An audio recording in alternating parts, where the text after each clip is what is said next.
the question is pushed to Josh.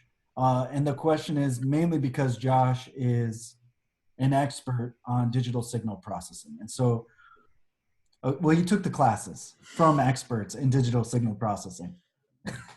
And I guarantee that the people that he took classes from consider themselves experts.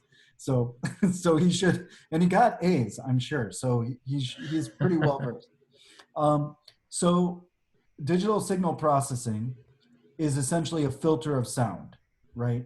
And so when we see, people don't really see it anymore, which is unfortunate. There used to be these equalizers in the car, and you'd see the dots going up and down, kind of like a Knight Rider. I'm putting all these analogies that nobody knows what I'm talking about.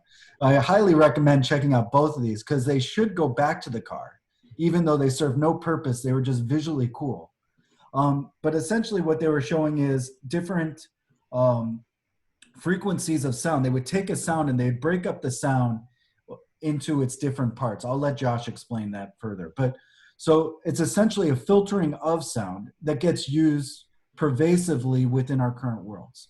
How does that get used? For example, when you call somebody on the phone, it takes your voice, it filters your voice to break it down into vowels and sounds in order to understand the words that you're saying. And so now when it's filtered through, they're able to then use the sounds that you make, equate it to words, and then understand how to react to the answers you're providing. So that's one way that digital signal processing is implemented today. And so what we're talking about now is sound waves in the air. One of the ways to look at frequencies is sound waves. And so then the question is, could we filter those sound waves in an advanced way in order to get to some of the thoughts that Korkut is talking about? So and then the question is now to our digital signal processing expert, Josh Dickinson. Expert. Wait, what was the question? How could we use those tools on what though? On what? Yeah, what would be an advanced way to use digital signal processing to help us understand the harmonics in our day-to-day environment, potentially? Are we searching for the wrong things when we're using digital signal processing? I think based on this is my hypothesis, based on the current efficiency principle that Korkut provided before, our focus on experimenting with digital signal processing is specifically for the purposes of military and capital economics. Are we actually searching for it on the principles of just pure harmonics? I guess would be one of my questions, to understand the nature of harmonics in our environment. Well, we use it everywhere. It's weird digital signal processing is a subset of like signal processing, because you could think about it in an analog context. When you so we had old records, gramophones and stuff, and it's like how to recreate sound, how to capture a sound and replay it. Well, you can capture a record of the vibrations and then re-vibrate those vibrations. So you're kind of doing it in reverse. You're taking something that's etched and putting those vibrations out, which causes sound to happen again. So an analog version of signal processing is the horn that's on a gramophone, because when it plays back, it has a certain resonance to it, and it changes how the voice is perceived. Maybe it has more high frequencies or low frequencies. So you've done a signal processing stage by recording a voice, replaying it, and it sounds different than the actual voice sounded. So how could we use digital signal processing to check the frequency and resonance of objects around us? I mean, yeah, that's just, we need some sort of a measuring device to look at it. But I'm not sure what we have for fields, like measuring the vibration of Wi-Fi through a room. Theoretically, like we should be able to measure that completely, but I don't know that we have tools to do it. My conspiracy theory would be that that is an area of research they would like to not look into based on potential health effects that might be happening in that domain. I know there's been attempts, but I think most of them are usually artistic attempts to show what EMF like looks like in a room. You know, if you have Wi-Fi and the radio signals and everything that's around us, cell phones. Let me clarify the question for you. Yeah. For example, at the moment, we're talking with each other through some digital domain. Some audio and video signals some audio and video data created by our biological selves are digitized and relayed to Justin, to you, from yours to mine. And so there's this huge information processing and communication going on in the background. So what I am hearing is an image of your real self. It's not like you're sitting in front of me, but I hear you through something. The information content that I'm receiving as your words at the moment, are they only your words, but also some other thing that I'm also receiving as well along with it? Would this conversation be exactly the same information content if you were sitting here in front of me on the couch across me, and I would hear you through the air only? Am I also receiving some other type of information content as these Wi-Fi waves propagate through the air in my flash and goes through my brain? That's a beautiful question. I guess in a staggering sense, yes. I mean, but it gets down to all the millions of ways you have sensory input. If we were on the couch, you'd hear subtleties in my voice that you can't hear because they're being removed. Mm-hmm. There's there's heat and gravity that would be hitting you from me in a very small amount, probably not enough to affect anything. But yeah, it's like when you start considering all the sensory information. It's another question.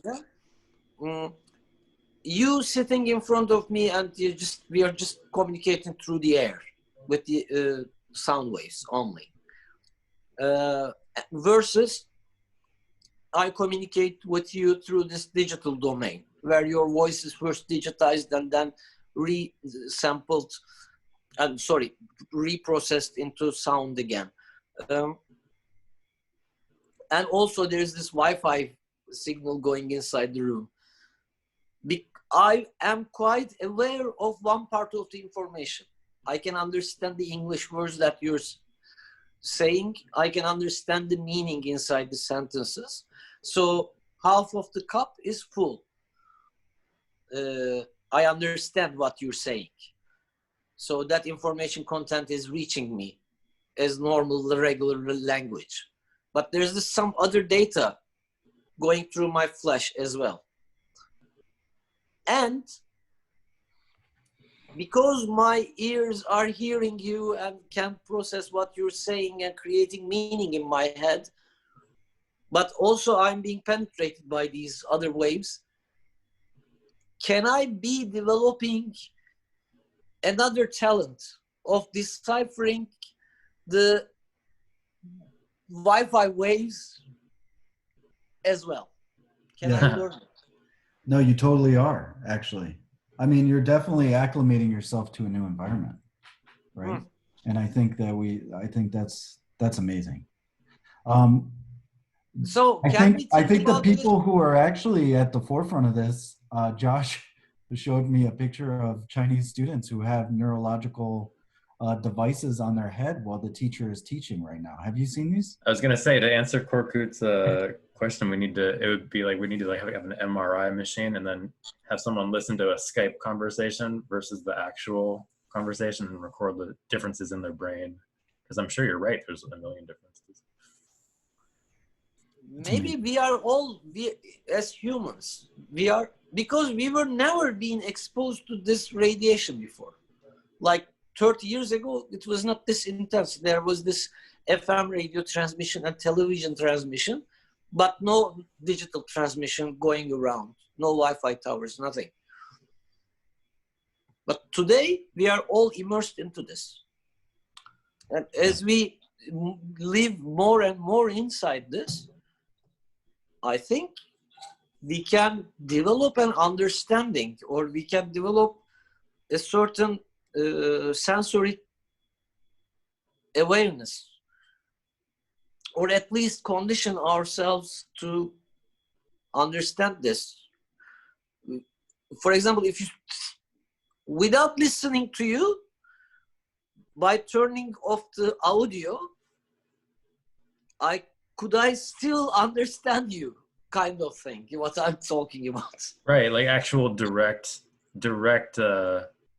feeling and interpretation of the actual EMF radiation. But these are more science fiction than science, on the other hand. Well, I mean, there's experiments with that for people who are handicapped, right? And that ways of them creating more elegant paths of communication, right? And where they are receiving information in order to react to. I know very little of the science of that, but I think those would be the places to look. Definitely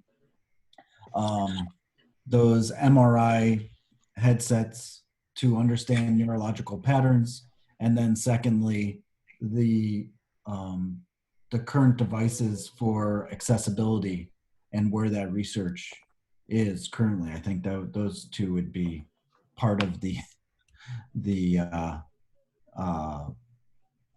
path to understand that better. All right, well, thank you very much for joining us today, Korkut. This has been amazing. It's been great to have this perspective from an engineer on this during these interviews, and really it's went to directions that actually, we could only hope.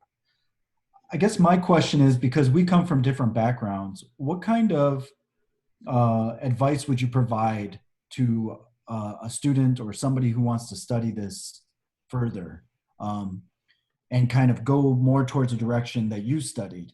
What kind of, obviously you can go to an engineering program at a college, but let's say they just wanted this week to start discovering more about the stuff that you're talking about and that you think about. What kind of resources could they go to, either online or, beyond in that realm, that you would maybe be able to recommend a student? There's no single specific resource I can say, but all my understanding or everything that I started thinking about always started with a curious attempt to learn something. It wasn't always necessarily be about engineering, but how does this thing work? How is the radio waves traveling in the air? How can I create radio waves? And I always experimented with something really make me understand the thing by touching it. For example, learning about radio waves, just build a small radio. How can I build a small radio? Today, the resources are endless. You can go onto YouTube, you can find people doing it. These are just simple examples. But to read about things, to think about things is something, but to practically applying it and touching the universe and touching the physical domain is something else. You have to both do these things together, because otherwise it's mostly contemplation and not real information or no real knowledge just would develop in you. That's what I think, what I understand. For example, designing a machine on the computer, you put things together, you put pieces of machine components together. You even simulate it. You even see the vectoral force distributions on the machine. You can even animate it and see the critical working conditions and everything. But you can never have the feeling of what really that machine does until you really build it. To smell the steel, or to cut the wire, you have to hear the voice while you're cutting a wire. Like, now this wire is cut good, so I think I'm satisfied with it. Kind of things are very important. That's how I feel about that. That's amazing. And I think you've also been a wonderful advertiser of the Mediterranean lifestyle. I'm sure many people. Next time, if you do this during the evening, your evening, I can join you from the seaside on There the we go. beach. That sounds We could amazing. We should do virtually that. try to replicate. We also have a Greek island across, like 20 minutes from here. You can, Yes. when you wave from here, people over there can easily see. So I can put the island in the view as well. I think I will be going that direction sooner than later.